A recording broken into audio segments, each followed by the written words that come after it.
तो रेणु जी, आपका स्वागत है लखनऊ में। और माघ मेला, कुंभ मेला के इस यात्रा के समापन के इस पड़ाव पर हम लोगों के।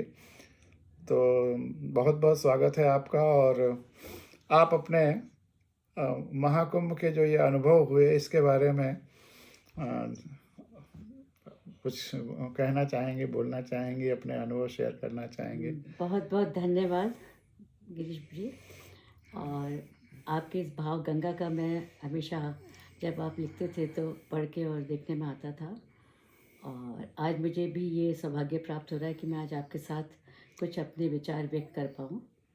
और सौभाग्य माघ, है हमारा और हमारे सारे दर्शकों, श्रोताओं सबका। मैं सभी दर्शकों और श्रोताओं सभी को जो है नमन करती हूँ। और गणपति जी सामने विराजमान हैं, तो गणपति गणों के स्वामी हैं। और हम उसी से बात शुरू करते हैं कि अभी जो कुंभ के मेले में होकर आ रहे हैं, तो जब कहा जाता है कि मेला खाली मेला नहीं है, बिल्कुल। अगर देखा जाए तो साहित्य और अध्यात्म, हम्म, हम्म, हम्म, हम्म, सामाजिकता और सांस्कृतिक हम्म, हम्म, सभी एक दूसरे से जुड़े हुए हैं। बिल्कुल। और शायद एक यही कामना मेरे मन में थी इस माघ के इस महाकुंभ के मेले में जाने पे। और जब आपका आग्रह रहा और शायद प्रारब्ध से ये अवसर प्राप्त हुआ, महादेवी वर्मा के संस्मरणों में और सब में कल्पवास का जब पढ़ा था। कल्पवास अपने आप में साधना की एक बड़ी अनुभूति है, अभिव्यक्ति है। पहले के लोग जिस तरह से सादगी से जीवन यापन करके और एक अध्यात्म के लिए जो अभ्यास करते थे, कुंभ के मेले में जब मैंने कहा कि मैं कॉटेज में हम चाहते हैं और उस मेले को मैं अनुभव करना चाहती हूँ, केवल आँखों से देखना, दृष्टि में नहीं, मैं अंदर से उसको मानस में और विचारों में कहीं अनुभव करने की मेरी प्रबल इच्छा रही। और इसकी परिपूर्ति भी हुई। और सीधे साधे मेरे पतिदेव श्री विमल शाह जी ने भी कहा, जब उनसे पूछा आपको कैसा लगा, उन्होंने कहा एक ही शब्द में उन्होंने अपना उत्तर दिया कि लुत्फ़ आ गया। तो लुत्फ़ आ गया। जब हम कॉटेज में रात को 1:30 बजे पहुँचे, 2:30 बजे के बाद आप सोचिए हम उस गंगा के सामने अहरेल के उस घाट के ऊपर गए, अरेल। जिस अरेल के। और जिस तरह की भीड़ थी, पर जिस तरीके से लोग आ रहे थे रात को 2:30 बजे, सारी थकान कहीं काफुर हो गई उनको देख के। और एक अंतर मन में मेरी यात्रा चलने लगी। वाह वाह वाह। उनको देख के घाट पे जब गए, घाट पे जब लहरें आ रही थी, रात्रि का समय था, 3 बजे कुछ छींटे डाले, लेकिन ऐसा लगा कि वो छींटे जैसे कहीं मन की आत्मा को शांत कर गए। वाह वाह वाह। आप सोच रहे होंगे कि क्या छींटे डालने से शांत हो गए, क्या केवल इसीलिए महाकुंभ के में जाने का मेरा एक मानस था, या केवल एक मुक्ति का? कर्म तो सबको भोगने पड़ते हैं, उनसे कोई इंसान आज तक हम अगर वेद पुराण किसी में भी देखें, अपने उनमें ग्रंथों में, तो कर्म से तो इंसान मुक्त नहीं हो पाता, कर्म का फल मिलता है। हाँ, आत्मा की शुद्धि, सद्विचार, गंगा के उस त्रिवेणी में प्रयाग में खड़े होके जब धरती और आकाश के मिलन को हम देखते हैं, उन ग्रहों का देखते हैं, साहित्य ही नहीं अध्यात्म जो वर्णन हुआ है, तो एक अलौकिक से जो अनुभूति, एक लहर, प्रसाद जी ने कहा एक लहर इधर से आए, एक लहर उधर जाए। तो लहर जो सांसारिकता की लौकिक उस मेले को देखकर, इतने लोगों की उत्सुकता को देखकर, उनके उठाते हुए परेशानियों को देखकर, जो एक संवेदना की लहर मन में कहीं आ रही थी, और एक लहर उधर से आए, तो एक शायद अंतरात्मा में ईश्वर की आत्मा के अंदर से जो अनुभूति हो रही थी अध्यात्म की। मैं अध्यात्म दर्शन की बात नहीं कर रही, एक मस्ती वाली मेले की बात प्रैक्टि कर रही हूँ हाँ, व्यावहारिकता में व्यावहारिक अध्यात्म जो हर आदमी के लिए सुलभ सुलभ है, जो बिल्कुल। है। और अध्यात्म क्या है? आत्म हम दर्शन में अगर हम वेद और उसमें चल जाएंगे, नीति नीति शाश्वत उसकी बात करेंगे, हमारी अंतरात्मा आत्मा में ही है। अलग अलग तरीके से जैसे सारी नदियों का समागम समुद्र में जाके होता है, हम जिसको भी पढ़े अंततः यही होता है कि हमारी आत्मा में ही ईश्वर स्थित है। तो वो एक लहर उधर से आए, एक अंतरात्मा में जो एक तृप्ति का भाव हो रहा था, वो तृप्ति ये नहीं था कि शायद मोक्ष की प्राप्ति होगी, ये तृप्ति थी कि मनुष्य जीवन की सार्थकता इस रूप में कि एक तो कुंभ महाकुंभ में इस प्रकार आए, प्रयाग उस प्रयोजन विशेष में प्रयाग के लिए जो कहा जाता है, प्रस्वनी धरती के अंदर जो सरस्वती है नदी, य से यमुना नदी और ग से गंगा, ये प्रयाग त्रिवेणी का का जो ये आपने बताया, ये बहुत अद्भुत है कि हम लोगों के लिए एक नई दिशा एक तरह आपने दी कि प्रयाग का क्या गहराई में अर्थ है। बहुत अच्छा। त्रिवेणी के रूप में प्रयाग को जानते हैं, लेकिन प्रयाग क्यों प्रयाग कहा जाता है? तो उस प्रयाग में जब गंगा के इस पानी को देख रहे थे, जब जेटी से हम उसमें जा रहे थे, और यमुना के पानी को देख रहे थे, जिस तरह से दोनों का मिलन लग रहा था, सरस्वती तो नीचे थी, कहीं ऐसे ही कुछ संवेदना की, करुणा की कुछ लहरें कहीं मन को छू रही थी, अंतर को भिगो रही थी उससे, और एक ऐसा एक अलौकिक अनुभूति थी जो कबीर के शब्दों में गूंगे के गुड़ की तरह से, कि जिसको व्यक्त तो नहीं किया जा सकता, क्योंकि जब अति आनंद जिस तरह का होता है वो आप अनुभव कर सकते हैं, वो व्यक्त शब्दों में कहने से नहीं महसूस किया जाता है। जो गूंगे फल अंतर्मन, क्या अंतर्मन ही खावे या क्या है। बिल्कुल। तो कुछ उसी तरह की अनुभूति उस नाव में जाके, उस मेले को देख के, वहाँ समरसता भी थी, किस प्रकार परस्पर सैकड़ों की भीड़ में किस तरह से डुबकियाँ लगा रहे हैं, किस तरह से परेशान हो रहे हैं, व्यवस्थाएं कहने को कुछ भी हो लेकिन काफ़ी कुछ अच्छा लगा कॉटेज में भी। और तो अध्यात्म को लेके और साहित्य के लिए कहा जाता है समाज का दर्पण है, तो दर्पण इस रूप में नहीं, हमें वो सब कुछ समाज में जो कुछ हो रहा है, सामाजिक जीवन सामयिक रूप में हर समय का अलग अलग जो होता है, आज वो हमें वो सामयिकता मुझे वहाँ पे वो देखने को मिली, और उसको मैं कोशिश करूँगी कि एक मैं आलेख उसके ऊपर उसको मैं व्यक्त कर पाऊँ। बिल्कुल बिल्कुल बिल्कुल। और तो साहित्य हो गया, अध्यात्म हो गया, समरसता हो गई, सामाजिकता और सांस्कृतिक। आप कहेंगे कि क्या क्या वहाँ मेले में नाच गाना, संस्कृति, हमारी संस्कृति आज भी जिस तरीके से कायम है धर्म के प्रति, आस्था के प्रति, ये कुंभ एक तरह से महाकुंभ, आस्था का महाकुंभ कहा जा सकता है। और आस्था का महाकुंभ, उसको आप धर्म से जब तक कि बिना भय होए न प्रीति वाली बात है, तो सब जिस तरीके से वहाँ आ रहे हैं, जो कुछ देखने को मिला, उस संस्कृति का समागम हर तरीके से, तो वो देख के वही पूजा, वही अर्चना, या गंगा के किनारे सबका अपनी अपनी श्रद्धा से कुछ करते हुए, कुछ तो जिस भी रूप में हो रहा है, हमारी सनातन संस्कृति, सनातन धर्म आज भी जो कायम है, कहीं ना कहीं एक विश्वास के साथ आगे बढ़ रहा है, और एक पीढ़ी से दूसरी पीढ़ी जो कर रहे हैं, वही तो आज युवा पीढ़ी भी देख रही है, वही तो जा रहा है। केवल शब्द कहने से जीवन में फलीभूत नहीं होते, कुछ चीज़ें जो कर रहे होते हैं उसका प्रभाव परिवार में होता है, और एक ही रहा कि उस जल में संकल्प लेके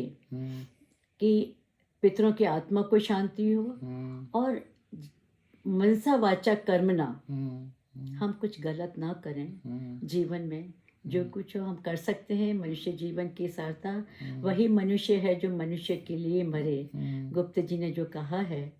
तो अगर हम जीवन में कुछ कर सकते हैं, अच्छा कर सकते हैं, तो वो सब कुछ देख के, वहाँ का व्यवस्थाएं देख के, वहाँ पानी का देख के, एक एक लहर जो आ रही थी, तो उसकी तरह से मन में भी अनेक हिलोरें उठ रही थी, उठ के गिर रही, गिर के उठ रही, यही जीवन की नियत आपती है। ये कुछ पंक्तियाँ मैंने कभी जब पढ़ती थी तब लिखी थी, और आज वो मुझे पंक्तियाँ याद आ गई थी, और कहने को तो ये विषय ऐसा है कि खाली एक मेला ही नहीं, जीवन भी तो मेला है। और क्या। जीवन के इस मेले में हमारा परस्पर संवाद किससे हो रहा है, कैसे हो रहा है, कौन हमसे मिल रहा है, बहुत सारे अनुभव जीवन में हमें दे जाते हैं उस मेले में। और खाली मेला मिल के बिछड़ना नहीं है, मेले की बहुत सारी यादें अनगिनत होती हैं। ये कहीं हमें प्रभावित करते हुए हमें एक दूसरे से जोड़े रखे हैं, हम उनको जिए जीवन में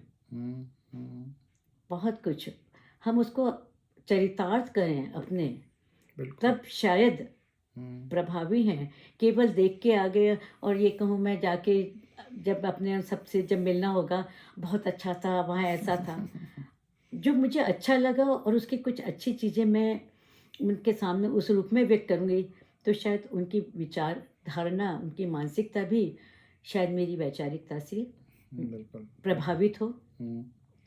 प्रभावित करना मेरा उद्देश्य नहीं है किसी को, मैं अपने विचार भी केवल कर रही हूँ अलग तरह से, क्यों जितने विचार सामने आते हैं कुछ ना कुछ नई बात उसमें जुड़ती है और हमारे सामने आती है और एक हमें कुछ लक्ष्य जीवन का दे जाती है, हमें प्रभावित करते हुए और जीवन की इस यात्रा में, इस मेले के साथ में सबसे कदम मिलाते हुए चलते हुए उस यात्रा को परिपूर्ण करें। अंत में कुछ कविता न कहते हुए कुछ इस मेले से संबंधित, जो कि कुछ साहित्य की, दर्शन की, अध्यात्म की, मस्ती की, क्यों हमने वहाँ बैठ के साथ में गिरीश जी थे, रीता जी थी, हमें लगा ही नहीं, मैंने यही कहा कि ये महाकुंभ महासंगम की तरह से है, क्योंकि एक आत्मीयता, एक दूसरे को जानना, बातचीत करते जिस तरह से हमने वहाँ पे एक दूसरे के साथ जिस तरह से अपनापन रहा साथ साथ, तो वो एक मस्ती का भी दौर रहा हमेशा। जब भी होगा, जब कभी भी आप लोग इलाहाबाद किसी माघ के मेले में जाएंगे तो शायद ये जरूर याद आएंगी। नहीं, आपको भी खींच ले चलेंगे ना, जैसे इस बार वो आप हम गाने लोगों की को वो खींच मुझे ले वो गए। गाने की 2 पंक्तियां याद आ रही हैं। ये रातें, वाह वाह। ये रातें, ये मौसम, ये हंसना वाह वाह। हंसाना, मुझे भूल जाना, इन्हें ना भुलाना, वाह, क्या भुलाना, बात है। भुलाना, ये रातें।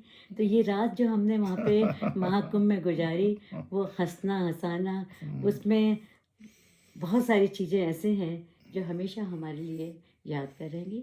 इसी के साथ में आपके साथ में मैं अपनी बात जो है यहीं उसको विराम देती हूँ, अपनी कविता की 4 पंक्तियों के साथ। स्वागत है, स्वागत।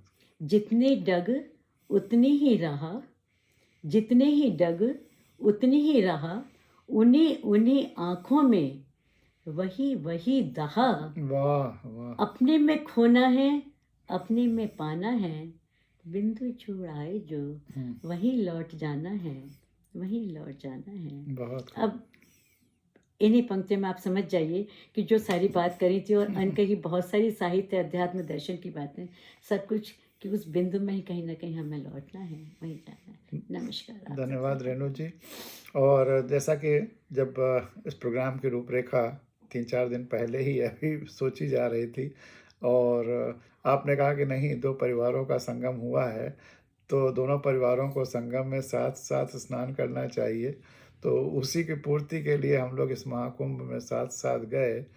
और वो जो आपने कहा कि एक रात ही उस टेंट में और उस गंगा के तट पे और रात भर एक और घनीभूत होती हुई लोगों की पूरी मानवता की एक श्रृंखला जैसी रात में चली जा रही है। बच्चे भी हैं, बूढ़े भी हैं, स्त्री पुरुष सब।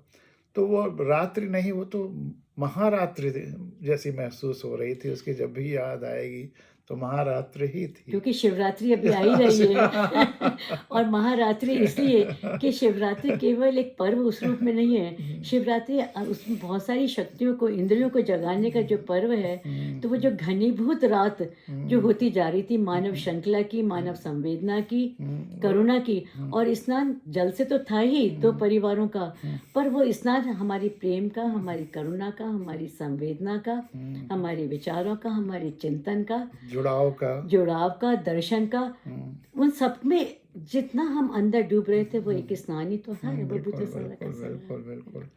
और आपने कहा कि जो ये पीढ़ियों तक चीज़ें जाती हैं, मुझे याद आ गया, हम अम्मा, हमारी माता जी, वो 71-72 से लेकर के और जब तक वो जीवित रहीं 2003-4 तक, तब तक अधिकांश वर्षों में उन्होंने महीने महीने भर का कल्पवास किया है। और मैं पहले विद्यार्थी के रूप में जब इलाहाबाद यूनिवर्सिटी में BSc MSc में पढ़ता था, तब भी उनके पास चला जाया करता था। जब भी मौका मिलता था वो महीने भर रहती थी। फिर जब मैं इलाहाबाद पोस्टेड रहा, तब भी वो महीने महीने भर रही, तब आयकर शिविरों में ही रहने लगी थी और उसके बाद जब तक वो, ईश्वर कृपा रही, 96 साल तक उनको जीवन मिला, लेकिन जब बहुत अशक्त हो गई आखिरी 3-4 साल में, उसके पहले तक वो वहाँ, तो वो जो संस्कार हमारे मन में गया, तो वो हमेशा जीवित है। और हमेशा वो गंगा, अम्मा के न रहने के बाद अब तो गंगा ही वही, उनका स्थान, अम्मा का स्थान भी गंगा ने ले लिया है। तो इसलिए गंगा तो मैं माँ गंगा की के तरह पास से जाता है, हूँ और तो जब गंगा के पास आप जा रहे हैं तो अपने आप ही वो माँ की स्मृति बिल्कुल। जो है हो जाती है। मुझे सबसे अच्छा लगा, आज मैं इस कार्यालय में गिरीश जी के बैठी हूँ और अपनी बात कह रही हूँ, कि केवल ऐसा नहीं है कि जिस पद पर आप रहे प्रिंसिपल कमिश्नर के साथ, एक जो वैचारिकता, एक चिंतक के रूप में जो सामने आपका चिंतन है, साहित्य के प्रति जो जुड़ाव है, लेखन है, संविधान, प्रशासनिकता के, वो सब मुझे यहाँ वैसे भी भाव गंगा में जान पा रही थी, पढ़ देखने को मिल रहा था। पर पुस्तकालय के रूप में आपके वैदिक ग्रंथ भी हैं, साहित्य की अच्छी पुस्तकें भी हैं, और अपने कार्यकाल में आपके बड़े बड़े साहित्यकार डॉक्टर नामवर सिंह हैं, काशीनाथ सिंह हैं, और जैसा नाम आप बता रहे थे श्रीलाल शुक्ल हैं। कितने लोगों से आपका, कई लोगों के साथ आपका जो है परस्पर संवाद, विचार विमर्श रहा। कम समय में मैं ज़्यादा बात नहीं कर पा रही आपको। नरेश मेहता बहुत क्लोज थे, बहुत ज़्यादा क्लोज थे। तो अब नरेश मेहता इन सब के, नामवर जी की तो मैं विद्यार्थी भी रही, तो जब बात करी थी तो मैं इस अवसर के ऊपर वो सब आपको सामने उल्लेख नहीं कर रही हूँ। तो आप प्रसाद की, पंत ने तो अपनी परिवर्तन कविता में जीवन के परिवर्तन की बात ही कर डाली है उसके माध्यम से।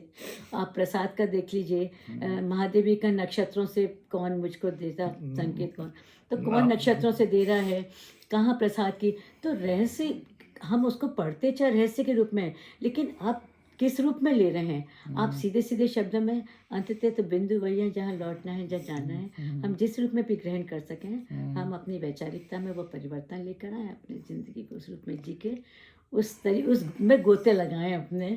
और आप तो लगा ही कर रहे हैं भाव गंगा के माध्यम से। सबसे कभी पर्यावरण को लेके विषय होता है आपका, कभी पर्यावरण के साथ में आपने जैसे आयुष को लेकर, आयुर्वेदिक उसके ऊपर कि किस तरीके से खुद की जो मधुमेह की जो बीमारी है वो समाप्त कर दी, इतनी पुरानी।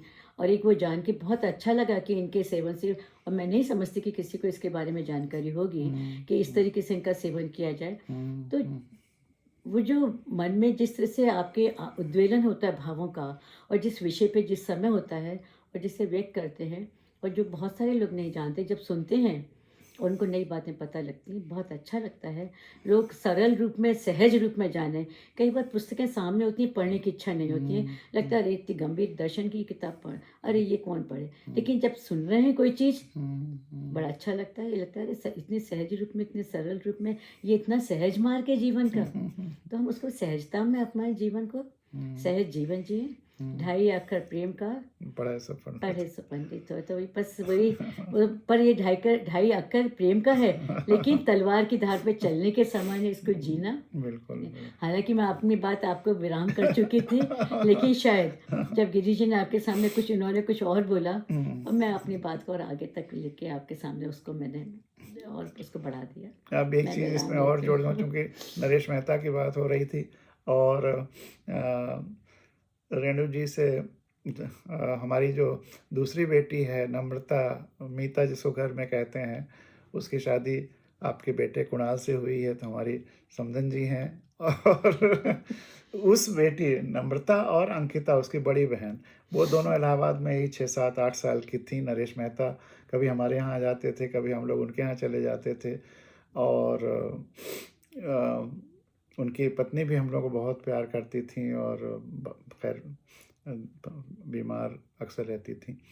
तो एक बार बच्चे यूं ही गए हुए थे, और उस समय वीडियो वगैरह तो नहीं था, लेकिन रिकॉर्डिंग वाला वो कैम था जिसमें वॉइस रिकॉर्डिंग की जा सकती थी। तो एक दिन वैसे ही हम उसको लिए गए थे, तो बच्चों ने कहा कि अंकल आपसे इंटरव्यू लेने के लिए कोई आया भी था शायद उनका, तो इन्होंने कहा अंकल वो तो लेके गए, अब जरा हम बच्चे आपसे इंटरव्यू लेना चाहते हैं। नरेश मेहता से कहेगा चलो। तो बच्चों ने तमाम सारे सवाल किए। उसके बाद एक सवाल किया कि अंकल ये बताइए कि आजकल जो समाज में इतनी विद्रूपताएं हैं, और शिक्षा में, व्यवस्था में जो तमाम कमियां हैं, पर्यावरण संकट है, पेड़ पौधों का ये सब कम होता जा रहा है, धरती को संकट है, तो आपकी क्या भूमिका है साहित्यकार के रूप में उसको कम करने के लिए? तो उन्होंने एक ऐसा सेंटेंस बोल दिया जिससे बच्चे चौंक गए। कहा कि अंकल ये आपका जवाब ठीक नहीं है। उन्होंने कहा कि बेटा ये सवाल हमसे ना पूछो, नरसिम्हा राव से पूछो, वो उस समय प्राइम मिनिस्टर थे। तो उन्होंने कहा कि नहीं अंकल, साहित्य तो समाज को दिशा निर्देशक है, तो आपको बताना पड़ेगा कि इसका क्या हल होगा।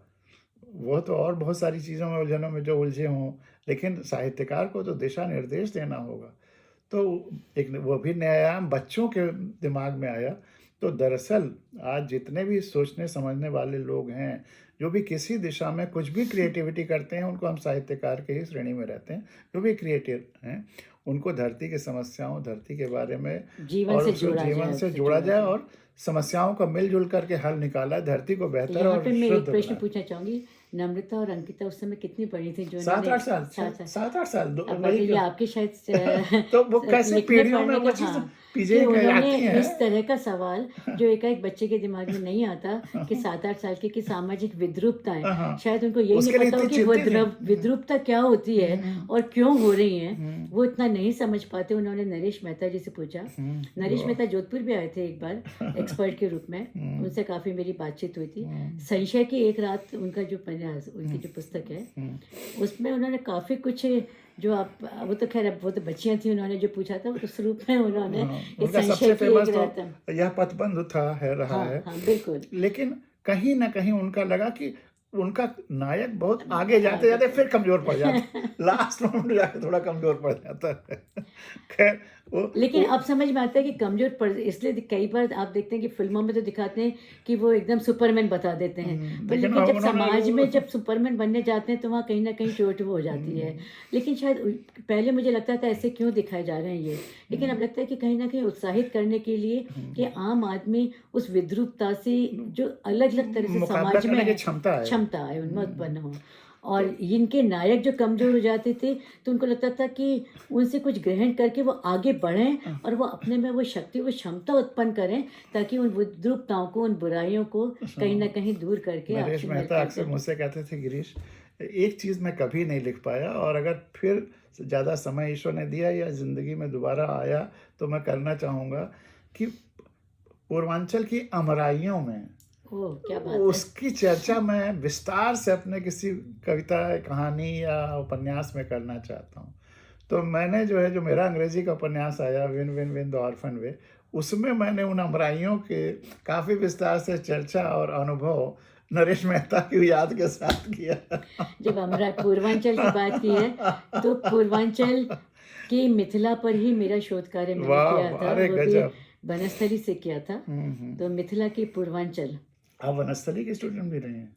शोध कार्य मेरा बनस्थली से है। अच्छा अच्छा, वाह, तो बहुत। मेरा तो उसके फेवरेट ऊपर, कॉलेज है जी, वो, मतलब। तो मिथिला की पूर्वांचल, हम्म फणीश्वरनाथ रेणु के ऊपर मैंने कार्य किया। तो हम्म उस मैला आंचल उनका, जो कि उस समय उनका बहुत ही प्रसिद्ध फणीश्वरनाथ रेणु का, तो वो सारे जवाब जो आप सामाजिक विद्रूपताओं खुद से तो और वैमनस्य और मलिनता जो मैला आंचल, आंचल मैला भी है और आंचल में धूल भी है, कीचड़ के साथ फूल भी है, चंदन भी है, सुगंध भी है। वो जिस तरीके से उस अमराइयों की बात, सुगंध की बात उन्होंने कहा है फणीश्वरनाथ ने, मैं आज भी इस चीज़ को अपने में करती हूँ। और मेरे को उस पूरी बिहार, उस पूर्वांचल की संस्कृति में उस जमाने में पढ़ पाई। जब मैंने ये शोध पहली बार ये कार्य, तब तक इन पे कार्य नहीं हुआ था, पहली बार मैंने कार्य किया और मुझे लगता था नए से नए विषय पे जिस पे नहीं हुआ उस पे करूँ मैं। बहुत अच्छा, तो बहुत उस अच्छा। अमराइयों को उनकी उस पुस्तकों आपका से मैं जान पाई। आपका वो रिसर्च का पेपर, वो थीसिस अगर होगी तो मैं पढ़ना चाहूँगा। और इसी के साथ हम लोग, क्योंकि आपकी ट्रेन अभी 1 घंटे बाद है, तो और अब अनायास आप मन में भले ही 4 दिन से सोच रहे हो, लेकिन अनायास एकाएक जब ये कहा कि आज कुछ बातचीत कर लेते हैं जाते समय, भले ही वो जाने का, लेकिन मुझे लगा इतने उससे मैंने कहा आपके साथ में मैं संवाद थैंक यू। करती हूँ, जोड़ती हूँ। आप बहुत सबको बहुत बहुत धन्यवाद। फिर नमस्कार, और शेष बातचीत और धन्यवाद। बाद में होगी। बहुत बहुत जब धन्यवाद। कभी अवसर मिलेंगे हम कुछ बहुत ना कुछ धन्यवाद। बात करेंगे आपने आपके। हमारी ये गुजारिश स्वीकार की और बहुत सुंदर बातचीत रही। अपने सभी श्रोताओं और दर्शकों को, परिजनों को बहुत बहुत धन्यवाद कि उन्होंने इस प्रोग्राम को देखा। बहुत बहुत धन्यवाद।